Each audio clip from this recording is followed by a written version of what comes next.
message that guy later and be like, hey, you did something insane. He knows that, though.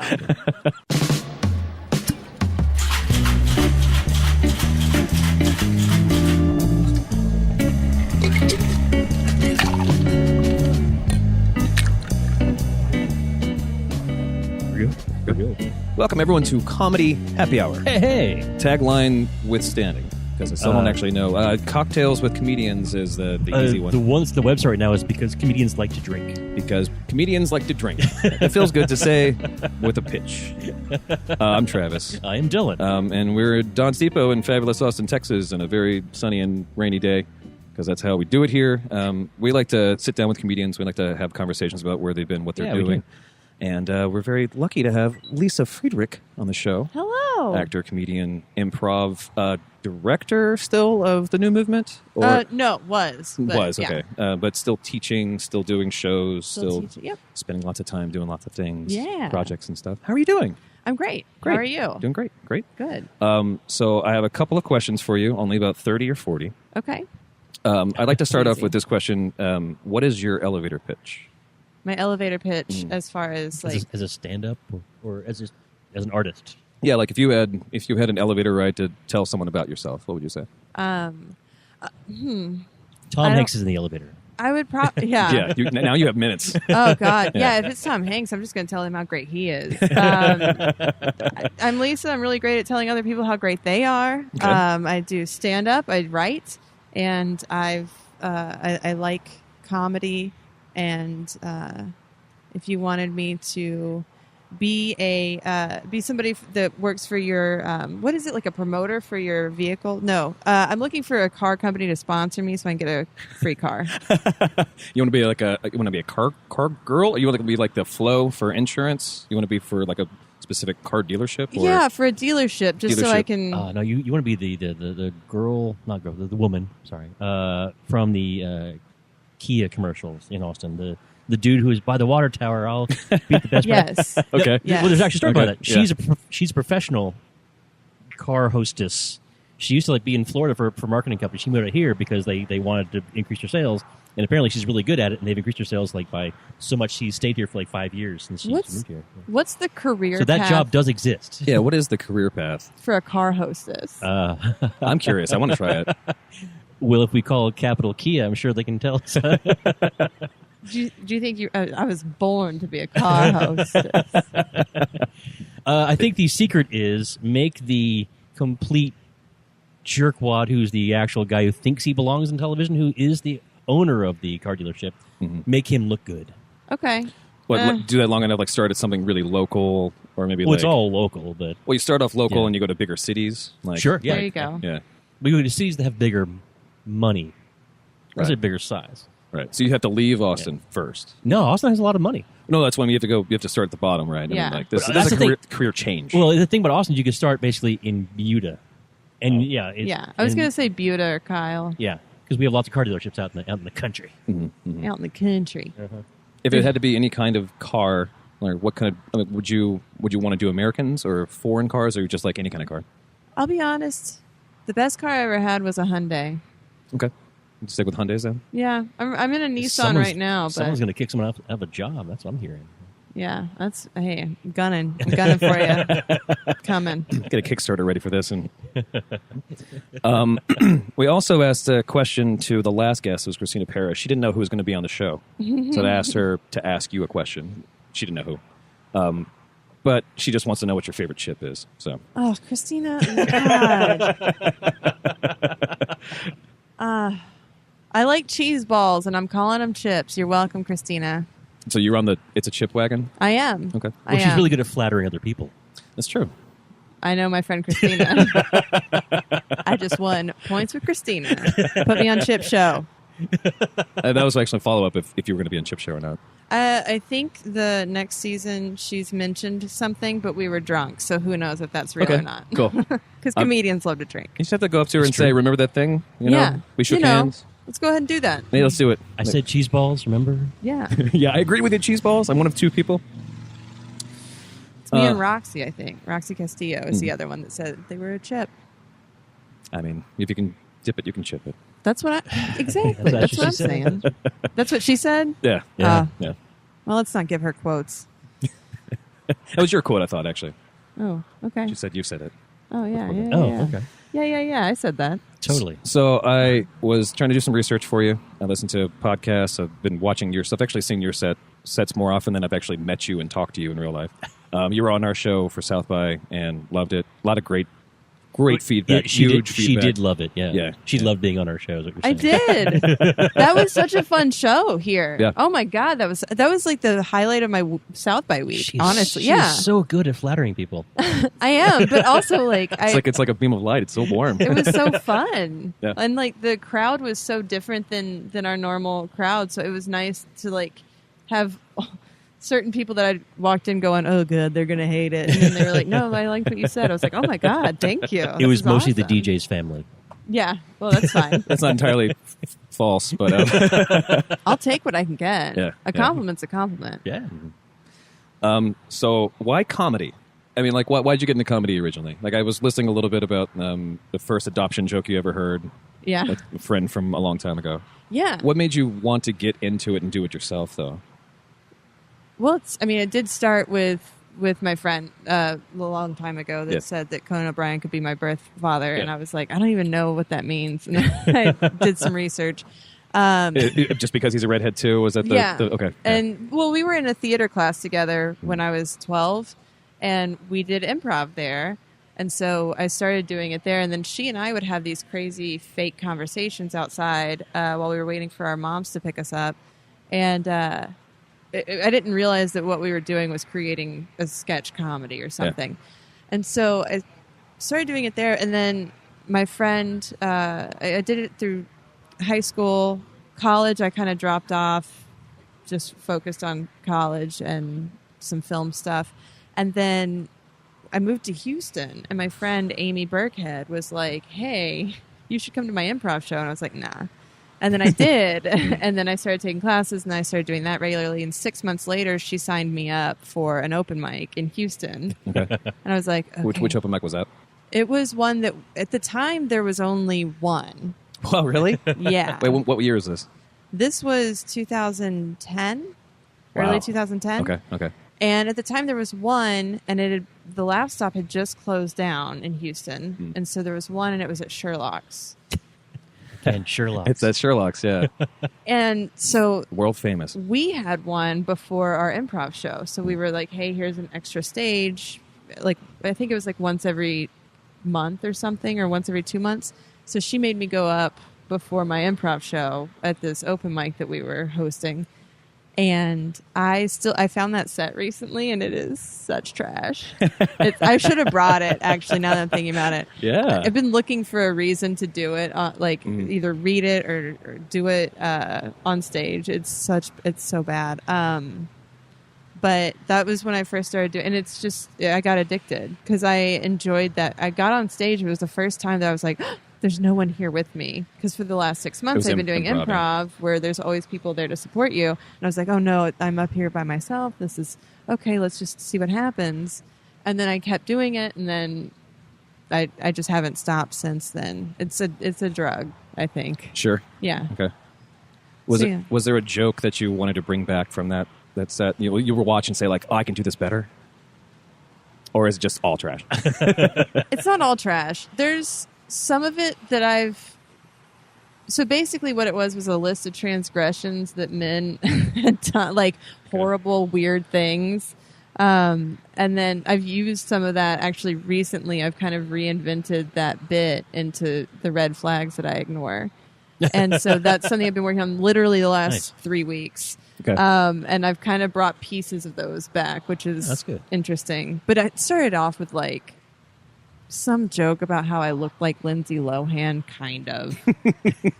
Or when I was growing up, people used to say that because when I was young and she was young, we did look alike a little. Like I freckles and red hair. That's it. But Right. It's good as a Conan O'Brien joke. Yeah. It's like, oh, I look like this. Like, okay. Oh. Definitely a red flag. Yeah. Oh yeah. Man, that Sherlock's. That Sherlock's is pretty famous, or at least it was before it was Sherlock's. Yeah. Oh, yeah. So we've heard from 2 people now. Yeah, Zach Brooks. Yeah. Oh, yeah. It was his first one, I think, too. Yeah. Well, my first one, I never did the Sherlock's mic. Oh, okay. So what happened was we did it before our improv show. So it was it was at what is it called? It used to be called Helios Avant Garden in Houston. Okay. And did that, and then after, I guess it was like a few months later, a new mic showed up, and then a new mic showed up, and then a new mic, and it kind of like it blossomed almost like I don't know. I don't think it was my set, but I'm just saying. No, I'm just kidding.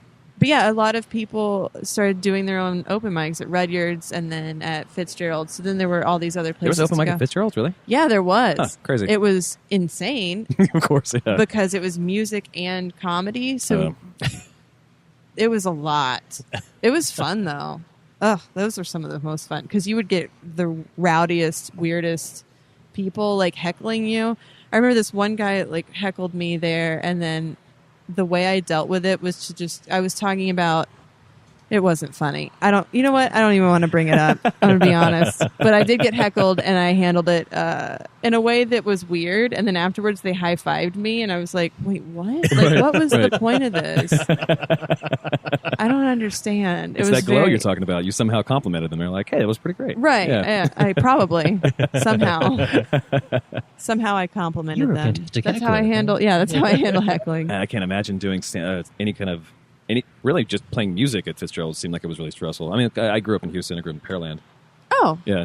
You spent some time in Friendswood from the podcast. I'm not a creep.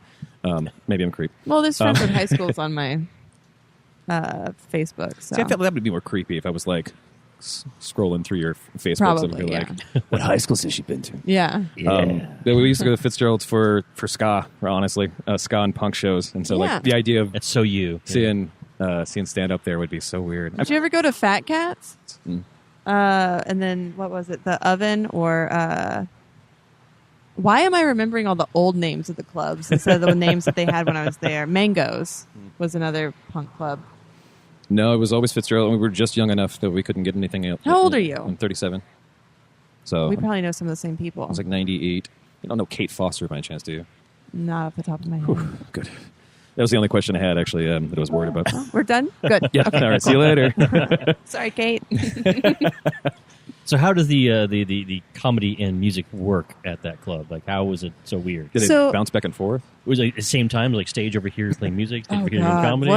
That could have been bad. So it would be, bands I think got 2 songs, and then weird. Comedians got like 5 minutes. Oh, that's so. bizarre. So it would be maybe 7 minutes. I don't know. I'd have to ask the guy, and there's no way. I don't think he would remember. That's about 2 songs. Yeah. So probably 5 and 2 songs. So they would do maybe 4 bands in a row, and then 8 comics, and then 4 bands, and then 8 comics. So if you were in the group of comics going early, you were like boned because you're going early. But then if you had to wait through 4 bands, a lot of people are going to leave. And then you've got like, everyone's got like, I got this setup for my band, and like I'm doing this new avant-garde stuff with my computer with my music, and you're like, oh god, okay, set up. And then you're waiting, and then you go back up, and then there's 4 more bands, and then you're 8 more comps. So you had like, I mean, it would go from 8 to 2 a.m. That sounds like, first of all, a logistical nightmare. Yeah. And I mean, we were all just drinking and having fun. So like the logistics were there, kind of, but it was also kind of like figure it out. I meant for the club. Oh yeah. Well, for the club, it was the guy that was running it was so that you had your bartenders who got to know us very well. And then you're waiting for your set for 9 hours. Yeah.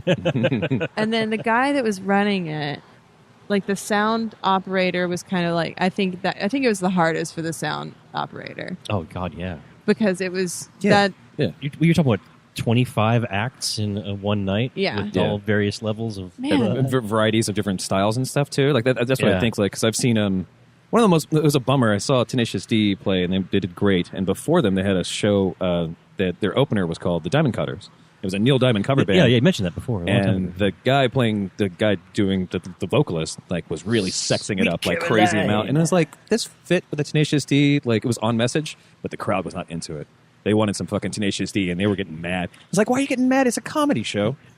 Oh. But, like, so to have someone come up and be like, oh, I got 12 minutes of just, like, music scapes that I'm just going to play all in one song, and then for so what about this club tonight? Like the attitude and the energy can change so drastically between that poor sound guy. Yeah, it was for a lot. $8 an hour too. I remember, like, we also, like, some of the comedy would be bits or things that people were trying out, like a sketch or something. Okay. Like, you would have. Why not? The more Yeah. I'm talking about, I'm like, Yeah. man, you really. It didn't last longer than maybe a year or two, but it Still, was. it made it a year. That's like. It's ambitious. Wow. Yeah, it was an ambitious. Wednesdays were cool. Way to get it. I'm gonna message that guy later and be like, "Hey, you did something insane." He knows that though. And just for the record, that proves Houston at times can be an okay place. Houston can be very cool. I like Houston a whole lot. I remember a lot about Houston. I don't remember a lot more than being 21 though. So I don't. Sure. So I was here in 2001. The only thing I go back to Houston, like sometimes I want to go to Numbers. Oh yeah, Numbers is great. I was talking to somebody I don't about know Numbers. Numbers number 2 or Numbers. Numbers is man. Kids don't listen to this, do they? I mean, you can be explicit as you want. Okay, cool. Yeah. So I was talking to somebody about Numbers, like, literally this week, and we were talking about how the infrastructure of Numbers, the actual building, is just held up by cum at this point. I love it. It's like, So you've been to that store next door, yeah? oh my god, it's cocaine and cum. Like that's what Numbers is, and I love it. Go on. Does it still have the weird room? Like, because the last time I was there, it was basically just a huge open space, standing room only. I've never been to anything more than standing room only. And then there was like this VIP area that they just kind of like said, "Fuck it, put your cigarettes out on the carpet. Who gives a shit?" The upstairs area? Yeah. Oh yeah. Yeah, is it still? Okay, Yeah, that's cool. the birthday party area. It's a fun time. Is that a cocaine joke? I feel like it should be a cocaine joke. I can't make a track. I think you can still just do coke on the table up there. I've never seen it, but I wouldn't be shocked. I'd be like, oh yeah, Numbers. That makes sense. It was Numbers, and then there's this pizza place that used to be a chain called Bambolino's that turned into one on Westheimer. And now they just do Italian. Every time I go to Houston, it's awful pizza, but I always get a slice of awful pizza. Where is that? Bambolino's. It actually used to be, I think it used to be on Montrose, or not Montrose, near the museums, and then it moved to where the bars have started, like the fancier bars on Westheimer. As you're getting closer or farther and farther away from the cool parts of Montrose, Westheimer, getting towards a Galleria area. Okay. But it's like, it literally is this little place, and they still do pizza by the slice, but it's like, it's awful pizza. It's awful pasta. They make margaritas they make lemonade in a margarita machine, and it's so sweet, and it's just like every time, like, I'm going to regret this. And I do, and it's mine. That's sweet. But I don't know anything else about Houston except for those two places now. So. Numbers. I like that you're showing something awful some love. That's really nice of you. Yeah. Does Numbers still exist? Yeah. Every Friday night they have an 80s. I think we have to take the show there. Oh my I need to God. see this. I need to see this play. Well, you can do Drunkcast there. I don't think the format of this show works because we're trying to be a little bit more Have you austere, been obviously. to Elysium on a Sunday? Not in a long time, but I have. Yeah. Well, that's Numbers all the time. That's fun. Oh, good God. Cum and cocaine. Yeah, okay. I got it, yeah. It's amazing. It's the best time of your life. So how much time did you spend in Houston? I saw that like you made a mention in the other podcast that you were never in a school longer for more than like 3.5 years. You were bouncing around a lot. Yep. We don't have to talk about it if you don't want to. But why were you bouncing around so much? My dad was in oil and gas. Okay. So his specific job was he sold a chemical that was water treatment for whenever somebody fracked the ground and like broke ground, the oil would get into the water, making the water undrinkable. Well, he was selling a chemical that would treat the water so that it was drinkable. I think if he's listening to this, he's like, Lisa, you just fucked that up. That's not what it does. He's banging against He's like, you don't understand chemistry. I'm like, no, I don't. No, I Like, don't. Yeah. I didn't get your brain because I'm not yours. Hey. Ew, adopted. That's you know what? That's my elevator pitch. Hey, I'm Lisa. I'm adopted. I'm adopted and you look great. I'm adopted. You look great. Is that a new suit? Like You me. lost weight? Yeah. Are you from Fort Worth? Are you my dad? Yeah. Yeah, exactly. How old are you? 40 what? Okay. 40. How old is? I'm Give me doing math your now. blood. Yeah. Yeah, let me just. Can I swab your mouth? Yeah, so It's a good pickup line. Yeah. yeah, let me swab your mouth. Hey. Oh, Hey, big guy. oh, that's fun. Yeah, I was in Houston from 2008 until 2013. Okay. Yeah, because it was Fort Worth, Lake Jackson, Amarillo, Beaumont, Friendswood, San Marcos, Houston, Austin. And it's like there's a lot of bouncing around. Yeah. Past places and then Yeah. back to where you. Amarillo was the wildest. Farthest away. But yeah, Beaumont was 9 to 15, but I was in Okay. different schools. And then I went to Friendswood High School for 3.5 years, graduated there, then went to San Marcos, and that's the longest time I was ever in a school was 4 years. Okay. At Texas State. Mhm. Yeah. You know, Friendswood's known for being the uppity ones in the Pearland Friendswood battle. Yeah, that makes sense. Yeah. That makes sense. There's more heroin, I think, in Friendswood now. Pearland had a really bad coke issue. That's kind of Oh, that's kind of that's fun. sweet. Yeah. That Aw. is sweet. Yeah, it was weird because I lived in Beaumont where like everybody was like, oh, Beaumont's like gross and bad. And I'm like, I didn't see drugs until I was in Friendswood where these kids had expendable money and Yep. no fear of anything. Ugh. Big old weird houses. Sorry, I keep going back to the Friendswood thing because I don't know anyone who actually knows what the fuck that is in the first place. Yeah, no, and it's even fun. know what Pearland it's is. also you know? fun talking to you, and you said that you went to ska shows because I did this in Beaumont where I made friends with the kids from the other school, you know.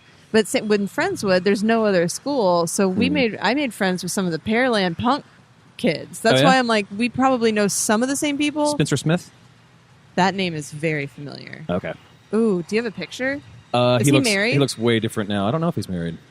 Yeah. Anyway. I'll show some pictures. Well, let's yeah. see if Kismet is. But yeah, so like that's very cool because I'm like, oh yeah, I went and hung out in Pearland all the time. Also, the Pearwood bowling because everything alley, was yeah. Pearwood if it was between the two, which is so dumb. Super dumb. But yeah, that bowling alley, man, I saw some fucking shit there. Ooh. Ooh, those were dark times. I remember there was one time that I was there and I was like, I feel like we shouldn't be here. Like it felt like I was watching a drug deal go down, but that's not what was happening. It was just wildly drunk families with their children, and it was weird. So prescription drugs. Yeah, hopefully. Yeah, Probably.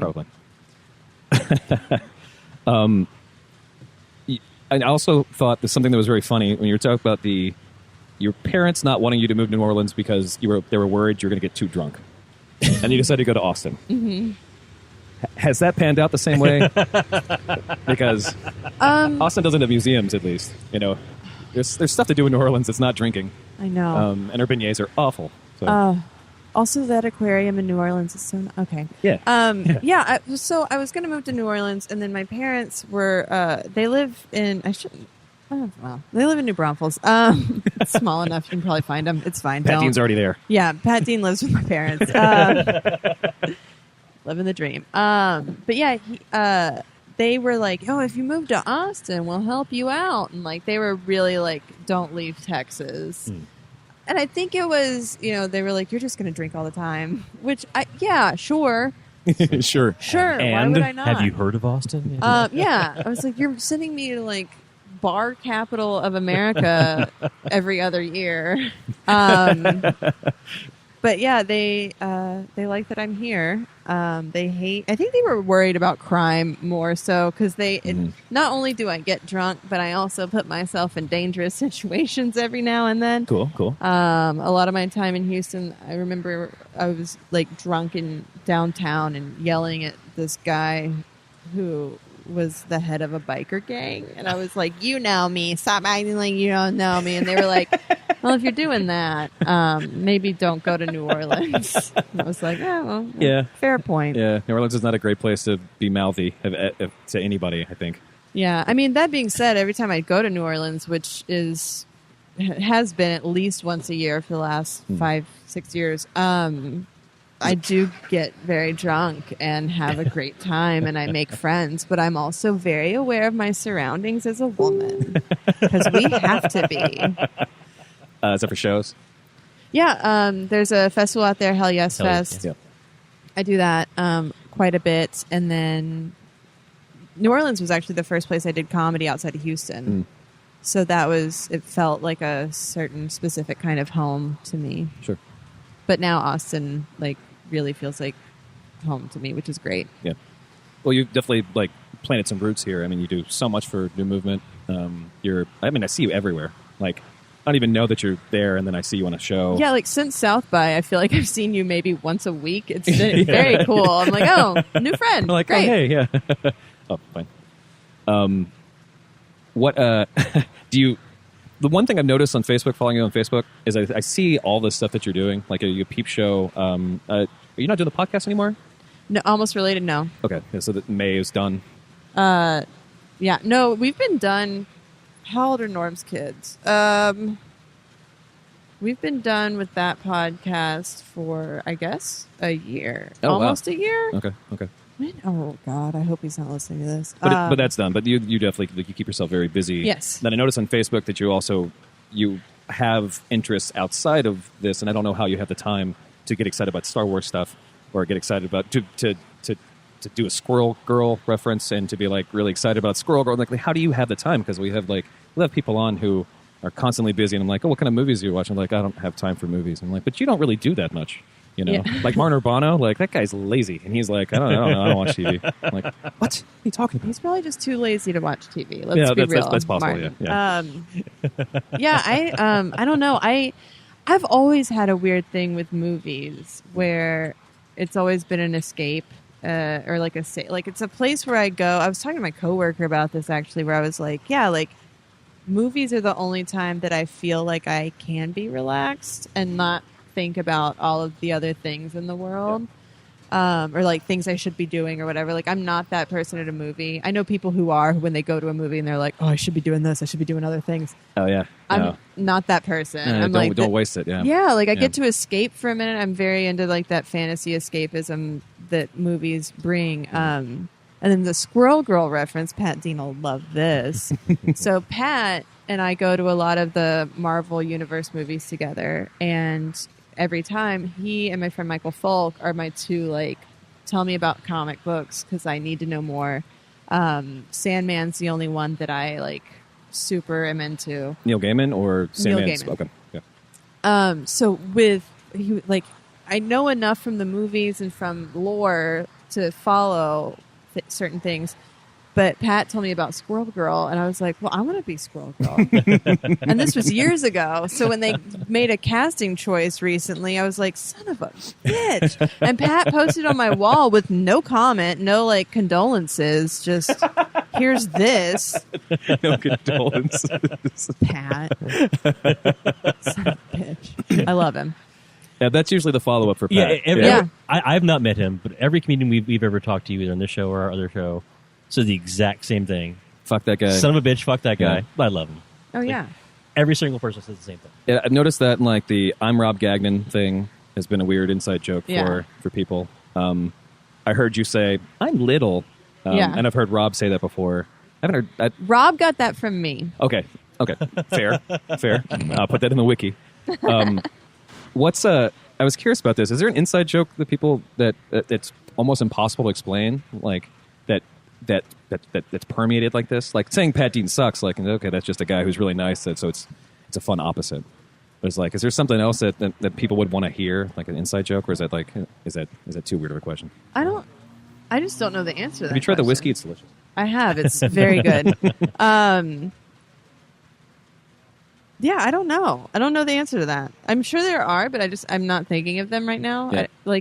Next time I'm in the moment and I think of it, I'm going to write it down. That one. Yeah. That one. Okay. Oh, that's when you call the shot line. Yeah. That's true. Hey, guys. I'm just drunk at an open mic. Hey, guys, I thought of the thing. We've been waiting for that. Yeah. And we encourage that. We're actually almost out of time for this version of the show. The next show is going to be a lot more of the nerd stuff and a lot. Hell yeah. Especially because movies. Because I'm the same way. if you're gonna spend money on a thing, it's like going to fucking Disney World and having a poor time the whole time. It's like, why'd you waste the money? You know, go in. Show me that person, I will fight them. So we missed the nice trick. Mike keeps falling over. So it's happy hour. What was the drink of the day? What's the drink of the episode? Lynchburg lemonade. Yeah, this is very good. Is it nice? Cool. Yes, it's very good. That's usually it's whiskey. Jack Daniels usually. Jack Daniels specifically. And lemonade and it's nice. Get some fruit in there apparently. I like And any is that lemonade. a sugar rim? I don't know if it was. The rain got to it. So Lynchburg lemonade. Lynchburg lemonade, and we'll probably round it out with like a lemon drop. If you'd like a lemon Oh drop. hell yeah! I haven't had one of those in years. Cool. Well, let's take one more break, or let's take one break. I'm so used to the other podcast. Let's take one break. Let's get some shots, and I'll talk to you about what you're going to do in the future and stuff. And Okay. then we'll do that really short, so you don't have to brag about yourself. Okay, Dad. I'm not from Fort Worth. Drop out, baby. I support you. Greatest life coach ever.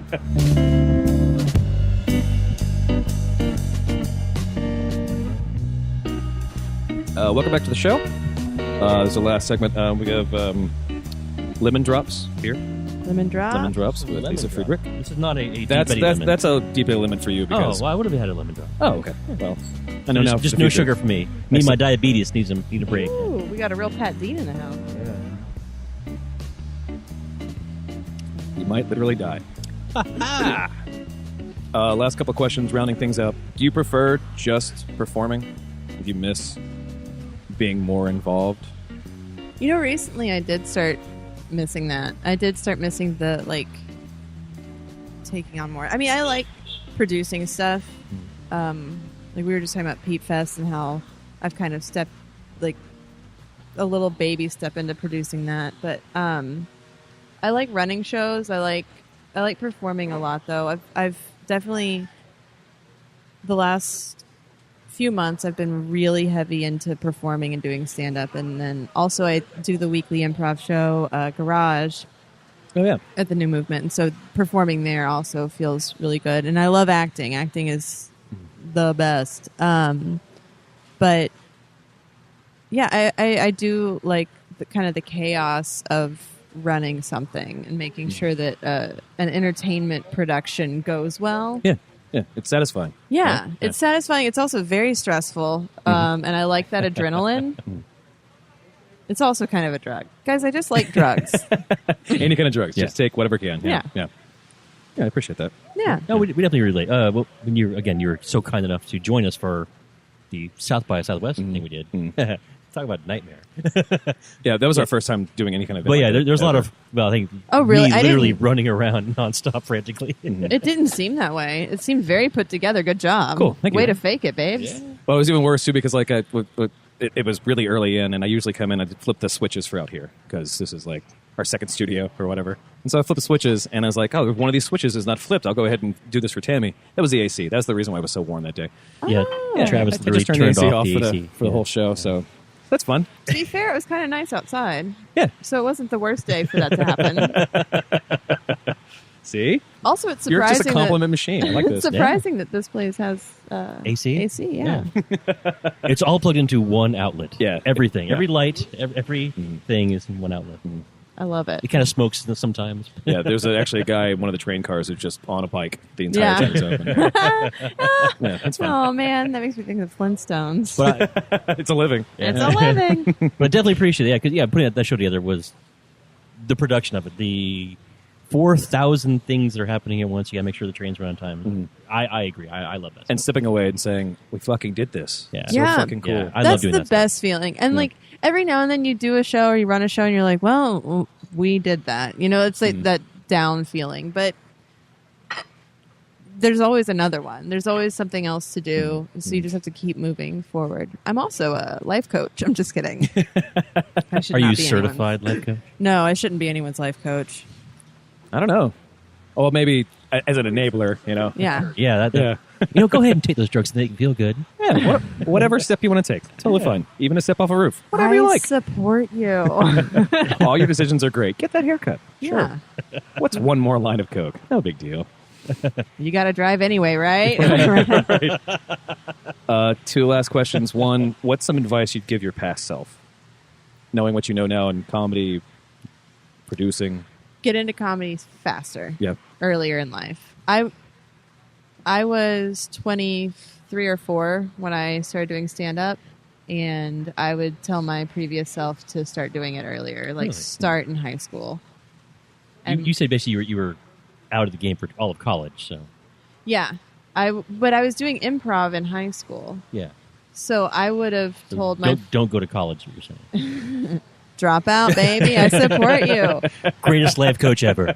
But yeah, or even during college, like there's so many people here in Austin that are going to school right now and they do stand up and you're just like, you're the most brilliant stand up I've ever, like Andrew Dismukes. He's an amazing stand up and I don't know if he started in college. I think he must have.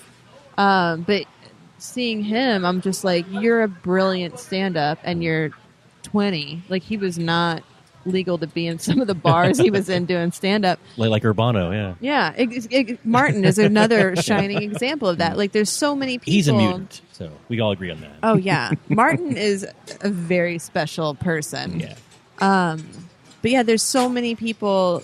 Kelsey Kane also. Like there's so many people that started in college and I'm like, man, like I wish I just had zero self-esteem to feel like I was deserving of anyone wasting their time on my stories. That's what college is about, right? Isn't that also what comedy's about, too? Like, the first step is, like, I don't know. Yeah, okay.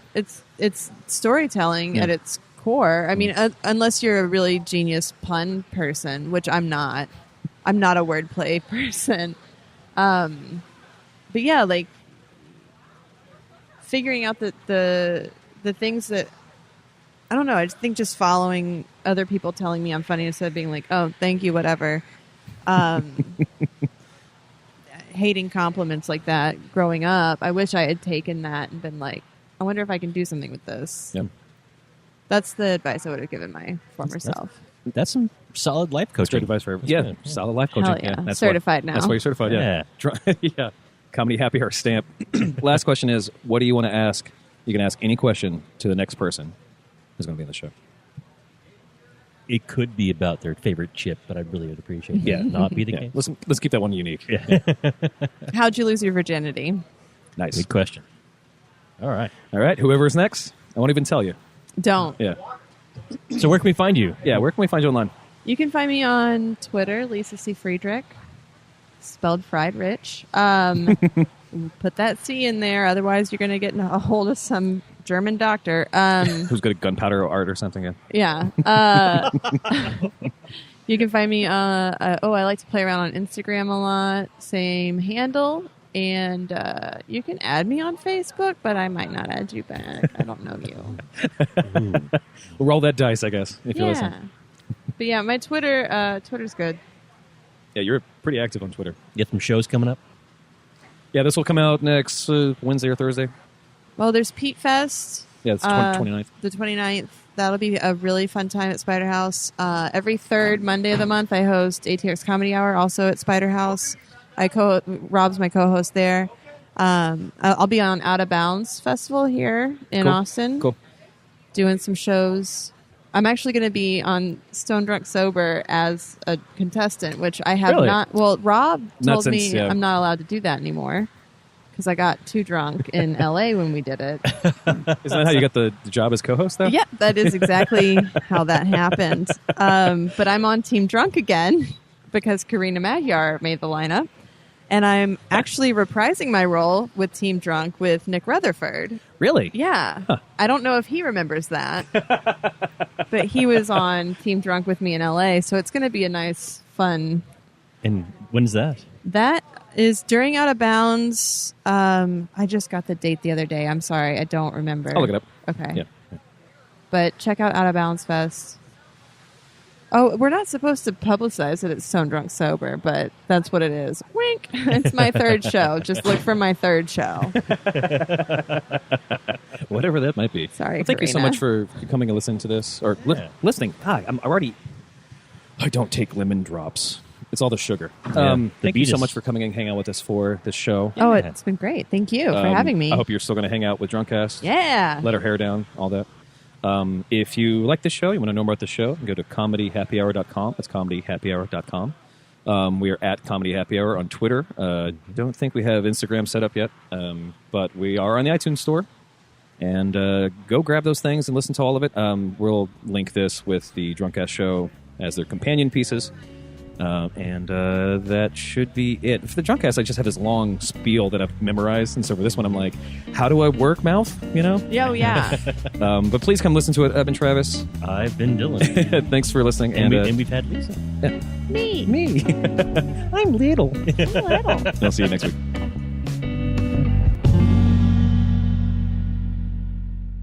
American Psycho Lance Hoyt.